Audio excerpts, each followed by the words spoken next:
जय गुरुदेव, जय माँ गायत्री। परम वंदनीय माता जी की अमृत वाणी। वो कहती हैं, ईमानदारी से जीवन जीने को व्यक्ति ये समझते हैं कि ये घाटे का सौदा है। घाटे का नहीं, वरन वह नफ़े का ही सौदा होता है। आत्मसंतुष्टि तो अहम में होती है, चालबाजी में होती है, बेईमानी में होती है, पर वस्तुतः जो शांति और संतोष मिलता है, जो संस्कार मिलते हैं, वे ईमानदारी में ही निहित हैं। ऐसा हमारा विश्वास है। केवल विश्वास ही नहीं, बल्कि लंबे जीवन का अनुभव भी है। मथुरा में एक पेशेकार रहते थे।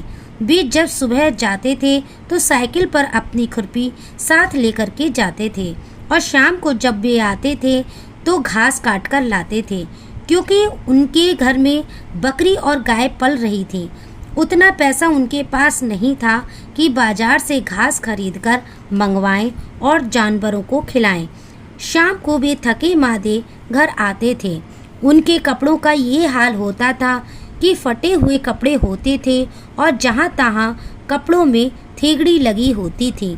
जो फिजूल खर्ची और उछखल लोग थे, उनकी निगाहों में वे बददिमाग और पागल थे, ऐसा वे समझते थे। पर वस्तुतः ऐसा कुछ नहीं था।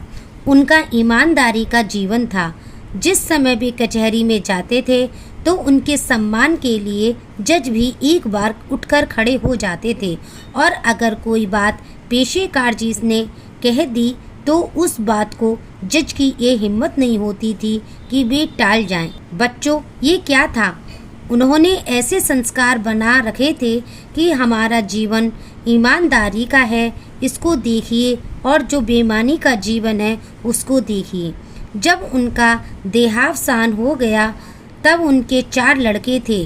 घर में इतना पैसा नहीं था कि उनकी विधवा पत्नी अपने बच्चों का लालन पालन अच्छे तरीके से कर सके, उन्हें पढ़ा लिखा के और किसी योग्य बना सके। लेकिन ईमानदारी की छाप ऐसी पड़ी उनके बॉस पर, अधिकारियों पर, कि जब वे नहीं रहे तो एक बच्चे को कोई ऑफिसर ले गया, एक को कोई दूसरा ऑफिसर ले गया। इस तरीके से चारों लड़कों को 4 ऑफिसर ले गए अपने साथ, और उन्हें पढ़ाया लिखाया, अच्छी अच्छी नौकरी पर लगाया। अगर कोई ऐसा लोभी लालची होता तो भले से मकान कोठी बना सकते थे, बच्चों को अय्याशी के लिए धन भी छोड़ सकते थे। लेकिन ईमानदारी की छाप, सदाचार की छाप लोगों पर नहीं रहती। उसका परिणाम ये हुआ कि उनके बच्चे भी सुयोग और ईमानदार हुए। ये मैं आपको ईमानदारी के संदर्भ में बता रही हूँ। लकड़हारे की कहानी। एक लकड़हारा था, एक पेड़ के नीचे सो रहा था। कदाचित उसकी जो कुल्हाड़ी थी वह खो गई। कुल्हाड़ी के खोने से वह रोने लगा। उस पेड़ के ऊपर एक दैत्य रहता था। वह ऊपर से उतरकर आया। दैत्य ने पूछा, तू क्यों रो रहा है? उस लकड़हारे ने कहा, मेरी कुल्हाड़ी खो गई है। उसने कहा, कुल्हाड़ी ऐसी कौन सी बड़ी चीज़ है? तेरी कुल्हाड़ी लोहे की है। लकड़हारे ने कहा, आपके लिए तो लोहे की है, पर मेरे पास तो पैसा नहीं है। मेरे लिए तो वह सोने चांदी से भी ज़्यादा कीमती है। मैं कहाँ से लाऊं? मेरे पास कुछ है ही नहीं। उस दैत्य ने लकड़हारे को सोने चांदी की कुल्हाड़ी दी। ले कुल्हाड़ी। लकड़हारे ने कहा, महाराज, मेरी नीयत को मत डिगाइए। मुझे सोने चांदी का लोभ नहीं चाहिए। मुझे तो मेरी वही लोहे की कुल्हाड़ी चाहिए। उसे मैं प्राणों से प्यारी चीज की तरह रखता था, जो कि मेरी जीविका चलाती थी। उसी से मुझे संतोष और शांति प्राप्त होती थी। मुझे तो वही कुल्हाड़ी चाहिए। अंत में उसको वही कुल्हाड़ी मिली। उसने लोभ और लालच को ठोकर मार दी। इसी तरीके से महाभारत में एक कथा आती है कि ब्राह्मणों को भोजन कराने के लिए पांडवों ने निमंत्रण दिलवाया। एक ब्राह्मण जो सदाचारी था, ईमानदारी की कमाई खाता था, वह रोने लगा।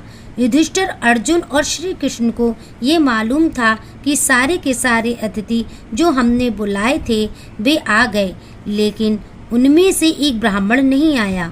उस तक खबर भेजी। ब्राह्मण आ तो गया, पर फूट फूट कर रोने लगा। उन्होंने रोने का कारण पूछा। भाई क्या बात है, हमारी दावत में कोई कमी है क्या? तुम्हारे स्वागत में कोई कमी है क्या? या हमने आपको जो बुलाया है तो सम्मान पूर्वक नहीं बुलाया? क्या बात है, जरा बताइए तो सही। उस ब्राह्मण ने एक बात कही, आप हैं राजा और मैं हूँ ब्राह्मण। अगर आपका कहना नहीं मानता, आपके यहाँ नहीं आता तब भी बुरा था, और मैं आता हूँ खाता हूँ तो मेरी जीभ आत्मा नहीं मानती, क्योंकि खाने का मतलब है कुछ धान्य खाना। मैं आपके यहाँ खाऊंगा तो मुझे ऐसा लगेगा कि मैंने कुछ धान्य खा लिया। अगर कुछ धान्य खा लिया तो मुझे वह कैसे पचेगा? मैं तो स्वयं अपना ही कमाता हूँ और खाता हूँ, और स्वयं ही बोता हूँ, स्वयं ही काटता हूँ, स्वयं अपना भोजन बनाता हूँ और अपना ही खाता हूँ। मैं दूसरे के यहाँ भोजन नहीं करता। आप राजा हैं तो क्या? मैं ये मानता हूँ कि आप युधिष्ठिर हैं, लेकिन हैं तो यह पराया धन ही ना। मेरी कमाई का उपार्जित धन तो नहीं है। उपार्जित धन नहीं है तो मैं किस प्रकार इसको खा सकता हूँ? इसलिए आपके निमंत्रण पे मैं आना ही नहीं चाहता था, लेकिन आपने बुलाया तो मैं आज जरूर गया। पर मुझे क्षमा किया जाए और मुझे मेरे घर जाने की आज्ञा दी जाए। अब आगे की कहानी सुनने के लिए भाग 2 देखिए। जय गुरुदेव।